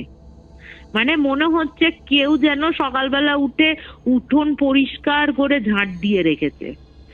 ঘরগুলোতে গেছে, ঘরগুলোতে খাট ফাট যেমন যা ভেতরে যা কিছু ছিল সবকিছুই রয়েছে, ঠিক আছে, সবকিছু রয়েছে প্রথম ঘরে। এবং 37টা ঘরেই কিন্তু দেওয়ালে মাটিতে কালো কালো কালো কালো রক্তের ছোপ, কারোর হাতের পাঞ্জার ছাপ রয়েছে, কেউ পালাতে গিয়ে দরজাটাকে করেছে, দরজায় আঙুলের ছাপ রয়েছে। মানে মাটিটা দেখলেই তোমার মনে হবে যে কোনো এক সময় ছিল, কালারটা পুরো কালো হয়ে গেছে, বোঝাই যাচ্ছে যে ওখান থেকে রক্ত গড়িয়ে গড়িয়ে পড়েছে, কোথা দিয়ে স্রোত এসছে। খাটের বিছনাটা পুরো কালো হয়ে গেছে, মানে ওখানেও কোপানো হয়েছে। প্রতিটা ঘরের দেওয়ালে, মেঝেতে, আলমারিতে, বিছানায় রক্তের কালো ছোপে ভর্তি। কিন্তু একটাই হচ্ছে, ওই রক্ত ছোপ পড়ে থাকলেও বিছানা গুলো বলো, যে ধুলো ময়লা পড়ে থাকে, যে এত বছর ধরে ধুলো ময়লা পড়ে থাকার তো কথা, একটাও কিন্তু ধুলো ময়লা ছিল না খাট বিছানাগুলোতে, ঝকঝকে তকতকে। আমরা যেমন বাড়িতে তোমার আলমারি পরিষ্কার করি, মুছে রাখি আসবাবপত্র, ওরকম মোছা ছিল। ওদের অবাক হওয়ার পালা এটা, যে তুমি ভাবো না একটা বাড়িতে আমরা অনেক সময় দেখবে দূর পরে মুছবো করে ছেড়ে দিই, কিন্তু না, ওরা দেখে অবাক হয়ে যায়। ওরকম কালচে, খাটের ওপর কালচে দাগ, রক্ত বয়ে যাচ্ছে, রক্ত স্রোত, হাতের পাঞ্জা, সবকিছু সব ঠিক আছে, নৃশংসতার ছাপ প্রতিটা 37টা ঘরেই রয়েছে, ঠিক আছে। এমনকি বাথরুমেও রয়েছে। কেউ হয়তো বাথরুমে লুকিয়ে ছিল, সেখানে বাথরুমে কোপানো হয়েছে, সেখানেও দাগ আছে, নৃশংসতার ছাপ রয়েছে। কিন্তু আসবাব বলো, খাট বলো, আলমারি বলো, এইগুলোতে মানে এগুলো তো আসবাবপত্র কিন্তু কোনো ধুলো ছিল না। এটাই মানে ওদের অবাক লাগে, ওই ঢুকেই যে পরিষ্কার পরিচ্ছন্ন, দেখেই তোমার মনে হবে এখানে কেউ বাস করে রীতিমতো। আচ্ছা আচ্ছা। ওরা দেখে তো সকালবেলা দেখলো, এবং ওই যে বলেছিল না হোলটা খুঁজে পাওয়া যায়নি বাড়ির পেছনের দিকে, হ্যাঁ, বাড়ির পেছনের দিকে কিন্তু ওই হোলটা ছিল। গ্রামবাসীরা কেন দেখতে পায়নি বা খুঁজে পায়নি কেন সেটা আমি জানি না, কিন্তু ওরা কিন্তু ওই হোলটা খুঁজে পেয়েছিল, যে মোটামুটি একটা রোগা মানুষ ঢুকে যেতে পারে। তো এবার তো ওরা তো বাইরে বেরিয়ে আসে। এবার সেলিমরা বলছে আপনারা ঠিক আছেন তো, কোনো অসুবিধা হয়নি তো? ওরাও ভয় পাচ্ছিল যে একটা অন্য দেশ থেকে নিয়ে এসছিস, তাদের যদি কিছু হয়ে যায়। তো আমাদের মানে ওদের কোনো প্রবলেম হয়নি। তো প্রবলেম না হওয়ার পর ওরা ঠিক করে রাত্রির 8টা 8:30টায় মানে একদম ডিনার ফিনার করে ওরা আসবে। তো আবার ওই রাত্রির 8টা 8:30টায় বলার পর 9টায় গিয়ে আসে। 9টায় এসে ওরা আবার ওদের ওই লোকেশনে যায়। লোকেশনে বিভিন্ন ইএমএফ মিটার, তোমার ডিজিটাল যে ভয়েস রেকর্ডার, তোমার ওই লেজার লাইট, তোমার নাইট ভিশন ক্যামেরা, এইগুলো কিন্তু নিয়ে আসে ওরা। আচ্ছা, ঠিক আছে, নিয়ে যায়। রাত্রির ভেতরে ঢুকতে ঢুকতে 9:30 বেজে যায়। হোটেল থেকে 30 মিনিটসের দূর বাড়িটা। তো তার আগে বলে রাখি, সকালবেলা ওরা তো শুধু বাড়িটা দেখেছিল, এবার বাড়ির বর্ণনাটা বলে রাখি। বাড়িটা পুরো পুরো বিশাল এরিয়ার মধ্যে, যেহেতু বিরান খেতি ফেতি রয়েছে, মাঝখানটা বাড়ি। ওই দিকটা আর কোনো বাড়ি নেই, যে দিকটা ওই বাড়িটা রয়েছে সেই দিকটা আর কোনো বাড়ি নেই। উল্টো দিকে কিছুটা ছেড়ে ছেড়ে ছেড়ে ছেড়ে গ্রামটা রয়েছে, বাড়িটা রয়েছে। এবার তোমার হচ্ছে যে বাড়িটা থেকে, মানে একটু কাছের যে বাড়িটা থেকে ওই বাড়িটা দেখা যায়, ওই বাড়ির যে লোকজন ছিল তারাও বলেছিল যে হ্যাঁ এরকম ছায়ামূর্তি দেখা যায়, বাড়ি থেকে কথাবার্তার আওয়াজ পাওয়া যায়। কখনো মানে কখনো এরকম বলেছে যে একদিন নাকি উনি রাস্তা দিয়ে আসছিলেন, আস্তে আস্তে উনি দেখেন একটা মানে হাত নেই, গলা নেই, শুধু পা আর মানে বুকের কাছ থেকে পাটা রয়েছে, হাত দুটো নেই, গলাটাও নেই, এরকম কেউ যেন দাঁড়িয়ে আছেন ওখানটা ওদের বাড়ির সামনে, গেটের সামনেটা। তো উনি ওই দেখে ভয়ে পালিয়ে যান।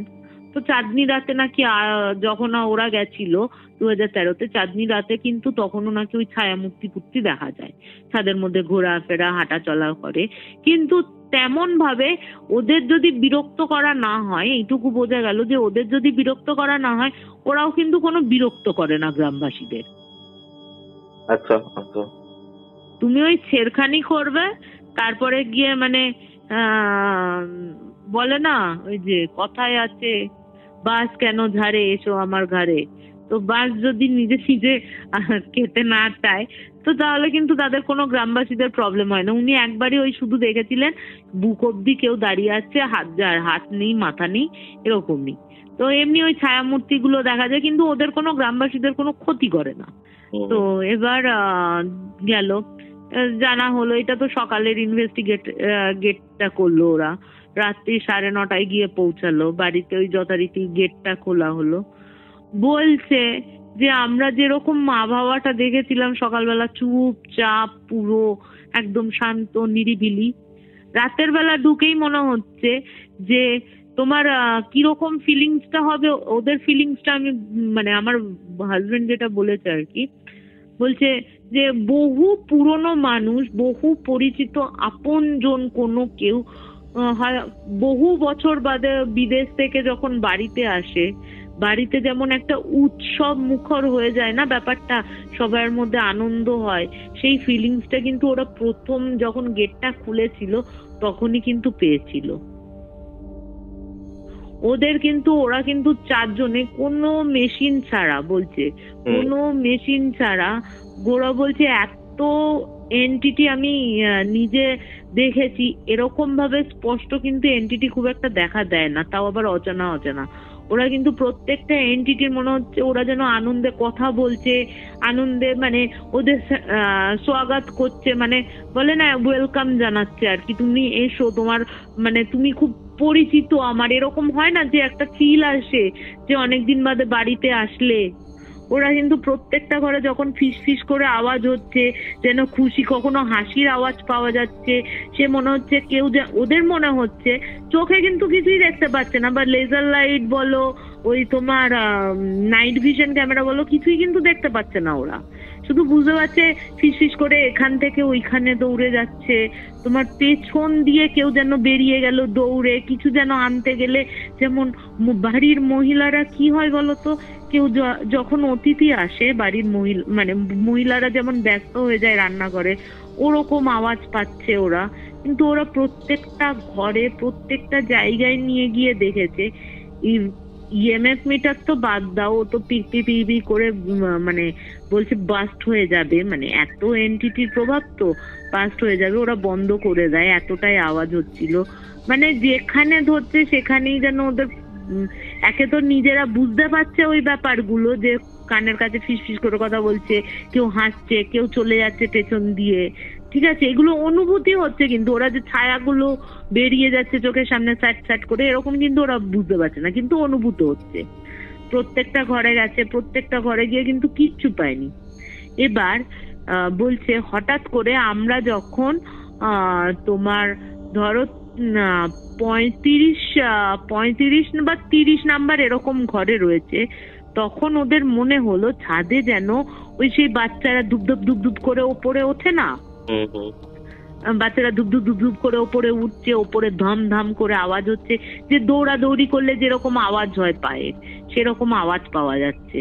এবার গৌরব কি করেছে, যেহেতু ঘরে পাওয়া যাচ্ছে না, ও না বাইরে চলে আসে।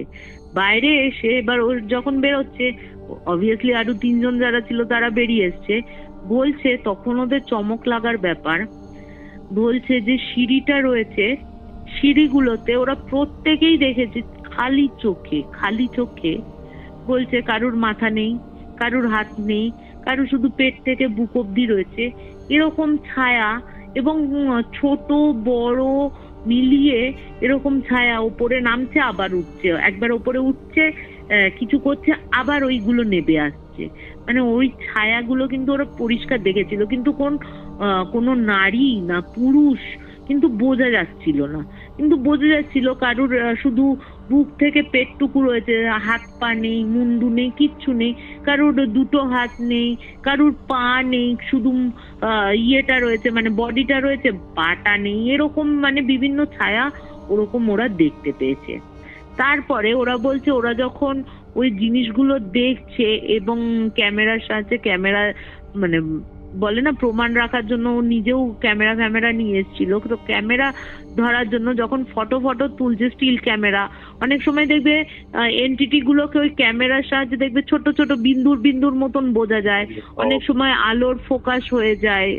হঠাৎ করে ওরা বলছে যেন একটা, বলছে আমরা যখন ওইখানটা রয়েছে সিঁড়ির কাছটাতে, বলছে ভেতর থেকে না সেই সুগন্ধ, রান্নার যে সুগন্ধ হয়, যেন সে বলেছে আমরা মনে হচ্ছে, আমার বর বলছে যেন কতদিন ধুপকার আমরা ধুকির মতন, খুব সুন্দর রান্নার গন্ধ, যে মেহমান এসছে বা তোমার আত্মীয় স্বজন এসছে বলে যেমন খানা বানায় সেরকম খানা বানিয়েছে, ওরকম সুগন্ধি ব্যাপার আসছে। ওরা যখন রান্নাঘরে গেছে, তুমি দেখবে যে রান্নাঘরে গেলে যখন রান্না বান্না হয়ে যায়, তারপরে যখন মহিলারা বেরিয়ে আসে বা যে কোনো রান্নার মানুষজন বেরিয়ে আসার পর দেখবে রান্না সুন্দর একটা গন্ধ থাকে রান্নাঘরে।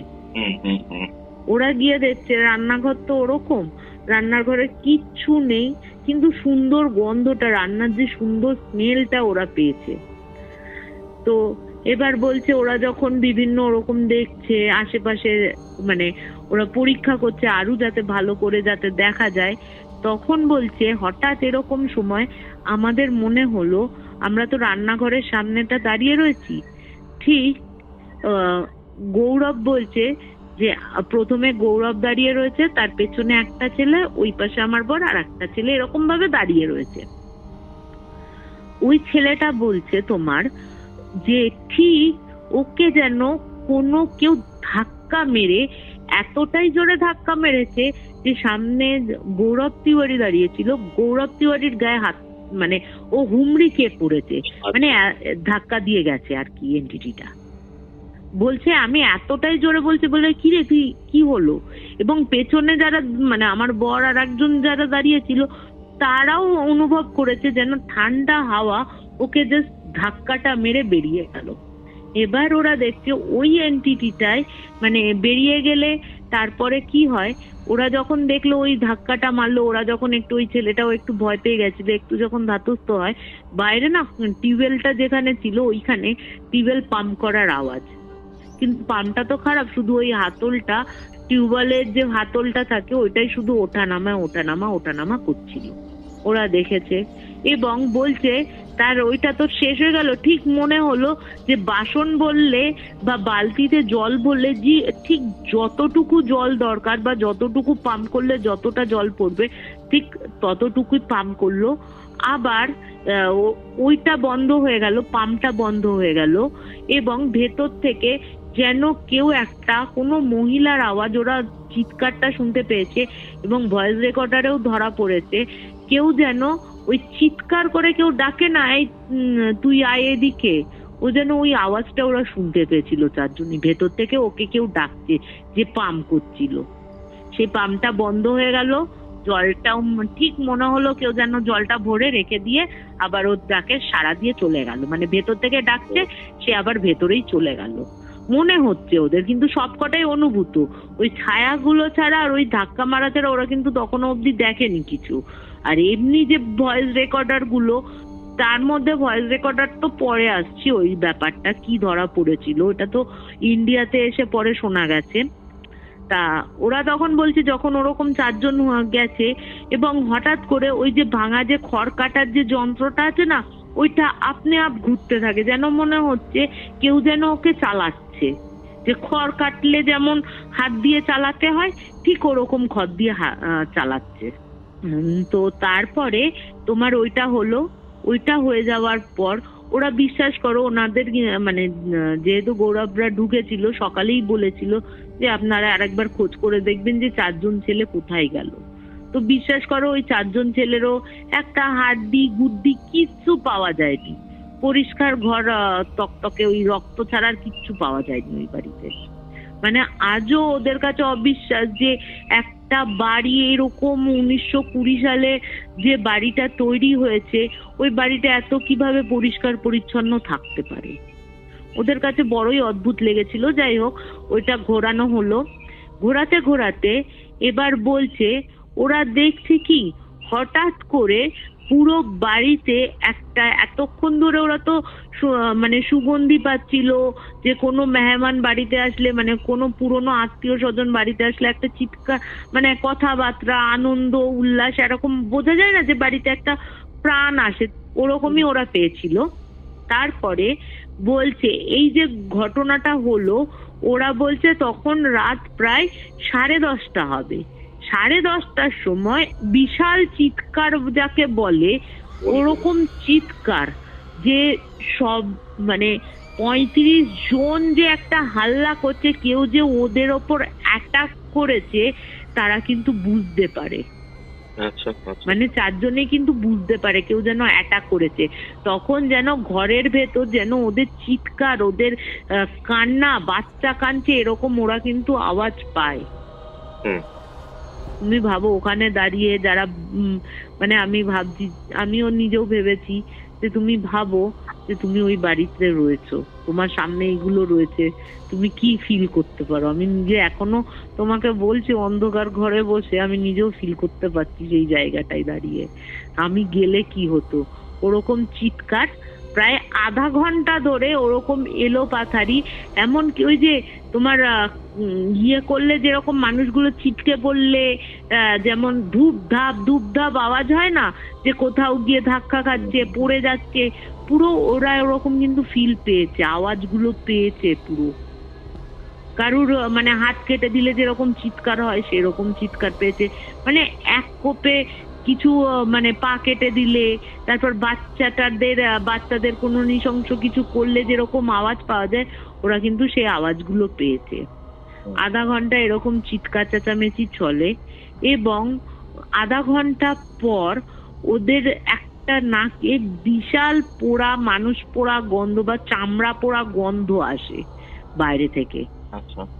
এবং ওরা যখন যায় বাইরে, যে জায়গাটা ওদের পুড়িয়ে দিয়েছিল, যে জায়গাটা কালো হয়ে গেছিল, ওই জায়গাতে হঠাৎ করে আগুন জ্বলতে দেখা যায়, যেটা কিন্তু এত বছরেও কিন্তু কেউ দেখেনি ওই আগুন জ্বলা।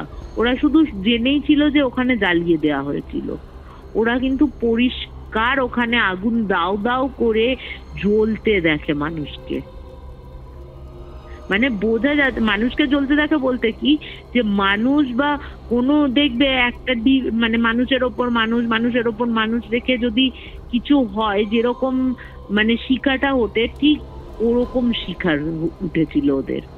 এবং বাইরে যে সজ্জাদ সেলিমরা ছিল ওরাও কিন্তু ওই শিখাটা দেখতে পেয়েছিল, এবং ওরা মানে রীতিমতো ওরা যখন বাইরে বেরিয়ে আসে ওরা ভয় পেয়ে গেছিল। ওরা ভেবেছিল মানে এদেরই গায়ে না আগুন ধরে গেছে, যে কোনো কালে তো আগুন ওরা দেখতে পাইনি। হ্যাঁ, ওরা নিজেরা ভেতরে ঢোকেনি কেন? ওদের তো ঢুকতেই দেওয়া হচ্ছে না। তাহলে গৌরব তিওয়ারি ঢুকলো কি করে? তুমি যেটা বললে যে ওর না দরজায় ছিটকে গেল।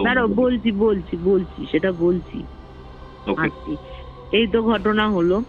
এবার গৌরব তিওয়ারি কি করে, ইয়ের সাহায্যে, ভয়েস রেকর্ডারের সাহায্যে ওখানে বলে যে আপনারা যারা রয়েছেন আপনাদের উত্তক্ত করার বা মুক্তি দেওয়ার কোনো ইচ্ছাই আমার নেই, ঠিক আছে? আপনাদের সাথে একটাই কথা জানতে আসা যে এইখানে কেন মুসলিমরা ঢুকতে পারে না।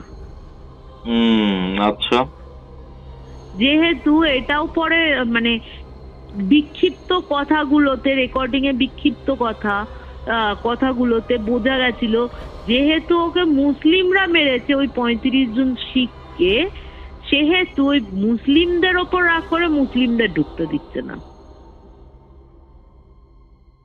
আমরা যেহেতু ইন্ডিয়ান বলো, ঠিক আছে, তখন তো ইন্ডিয়াই ধরতো, পুরো পাকিস্তান তো অবিভক্ত, যখন মানে বিভক্ত হয়নি, অবিভক্ত ছিল, তখন ওই জায়গাটা তো ইন্ডিয়াতেই ছিল। দেশ ভাগের সময় তো ওদের কাটা হয়েছে, এবং কাটাটা হয়েছে মুসলিমরাই কাটে, কোনো হিন্দু, শিখ, গুজরাটি, মারোয়ারি কেউ কাটেনি ওদের। যার জন্য ওদের রাগটা শুধু ওই মুসলিমদের ওপরেই ছিল, মুসলমানগুলোর ওপর। সে ভালো হোক খারাপ হোক ওরা কিন্তু দেখতো না এন্টিটি গুলো। এবং এই পরিপ্রেক্ষিতে বোঝা যায় ওরা কোনোদিনই ওই জায়গাটা ছাড়বে না। ছোট এখনো অবধি, পরবর্তীকালে মানে ওই বাড়িটা কিন্তু এখনো অবধি রয়েছে, এবং এখনো অবধি কিন্তু ওই বিরানি অবস্থায় রয়েছে। আচ্ছা, তারপরে মানে ওই ভয়েস রেকর্ডারের মাধ্যমে এইসব জিনিসপত্রগুলো জানা যায়, তাই তো? সেটা জানা যায় হচ্ছে ও যখন ফিরে আসে, দিল্লিতে আসার পর ও যখন শোনার পর ও তখন বলেছিল আচ্ছা ওদের যেহেতু মুসলিমরা মেরেছে, মারার পর মানে একটা থিওরি দাঁড় করানো যেটা আর কি, সেহেতু ওদের ঢুকতে কোনো প্রবলেম হয়নি, যেহেতু ওরা কিন্তু ইন্ডিয়ান আর কি, কোনো মানে নন মুসলমান নয়, চারজনই, একজন চ্যাটার্জি, একজন তিওয়ারি, আর বাদ বাকি হরিয়ানা রিপাবলিক ছিল। আচ্ছা, যেহেতু ওদের ঢুকতে দিয়েছে আজও অবধি, মানে পরে নাকি সেলিমরাও যোগাযোগ করেছিল, পরে ইনভেস্টিগেশন করে যাওয়ার পর ওদেরও বলা হয়েছিল যে আমরা গিয়ে রেকর্ডারটা শুনবো, উদ্ধার করার পর কি হয় আপনাদের জানাবো। তো ওদের বলা হয়েছিল ওই জায়গাটা না আর কিছুই করা যাবে না কোনোভাবেই। মানে ওই এন্টিটিদের এতটাই রাগ যে জমি বাড়ি ফেলে দিয়ে তুই আমাদের 35 জনকেই মার্ডার করে দিলি, সেখানে তোদের আর কোনো কিছুই আমরা করতে দেবো না। বেরিয়ে আসার সময় কোনো প্রবলেম হয়নি ওখান থেকে? না, কোনো প্রবলেম হয়নি। ওরা কিন্তু কোনো প্রবলেম ফেস করেনি। ওই শুধু অনুভূতই হয়েছে, ওই দেখতে পেয়েছে, ওই ঘুরছে, তারপর ওই চিৎকার, এইগুলোই পেয়েছে। 47 সালের একটা বাড়ি এত পরিষ্কার পরিচ্ছন্ন কিভাবে থাকতে পারে? এটাই তো কথা। ওদের তো বললাম না যে তোমার চমকগুলো ওরা এখনো বাকি রয়েছে, সকালবেলা গিয়ে চমকগুলো পাবে। ওরা তো আর বলেনি যে ভেতরটা পরিষ্কার, ওরা তো বাইরে থেকে যেটুকু দেখেছে সেইটুকু বলেছে। তুমি ভাবো না, আমাদের এক সপ্তাহ বাড়ি যদি বন্ধ থাকে কিরকম ধুলো হয়। ধুলো হবে তো। এই যে ইনভেস্টিগেশনটা হয়েছিল, ঠিক আছে, এটার কোনো ভিডিও বা কিছু আছে? হ্যাঁ, এটা ভিডিও ছিল তোমার অত ইয়েতে আমরা যখন আসি, এবং ফোনও চেঞ্জ হয়েছে, ওরা তো নিয়েই গেছিল। এখনো রীতিমতো কিন্তু মানে পরবর্তী ক্ষেত্রে যারা নতুন আছে তাদেরও কিন্তু এই কেস স্টাডিটা, এইটা আর একটা, আমি তোমাকে আর একটা ঘটনা বলবো যেটাতে আমি নিজে স্বয়ং যুক্ত ছিলাম, ওইগুলো কিন্তু দেখানো হয়, বোঝানো হয়, বলা হয় যে এইগুলো হতে পারে, এইগুলো কিন্তু সার্চ, কোনো ঝুট নেই এইগুলোর মধ্যে। এবার দেখো তুমি এবার অনেকেই বলে যে সত্যি কি আছে এনটিটি, এবার আমি তো আমার ঠাকুরদার বাবার বাবা তাকে তো দেখিনি, তাই বলে কি তারা নেই? ভগবানকেও তো আমি দেখিনি, তাই বলে কি তিনি নেই? নেগেটিভ পজিটিভ থাকলে নেগেটিভ থাকবেই। ঘড়িতে বেলা 3টে। আপনারা শুনছেন কিউরিও ফাইটের ঘোস্টলি কল রেকর্ডিং। আপনাদের আজকের হরর ডোজ। এটাই ছিল আজকের এপিসোড। আজকের এই এপিসোড আপনাদের কেমন লাগলো? অমৃতার আরও ঘটনা আপনারা কি জানতে চান সেটাও কমেন্ট করে জানাবেন। ভিডিওটা ভালো লাগলে অবশ্যই লাইক করে শেয়ার করে দিন এবং সাবস্ক্রাইব টু কিউরিও ফাইট। আমরা 2 লক্ষ সাবস্ক্রাইবারের খুবই কাছাকাছি রয়েছি। তাহলে চলুন, দেখা হচ্ছে পরবর্তী একটি এপিসোডে, যেটি আসছে বৃহস্পতিবার দিন দুপুর ঠিক 3টের সময়। ততক্ষণ অবধি কিউরিও ফাইটের এরকম আরও 2টি ঘোস্টলি কল রেকর্ডিং শুনতে আপনার মোবাইল স্ক্রিনে আসা ডান দিকের অথবা বাঁ দিকের বক্সে ক্লিক করুন।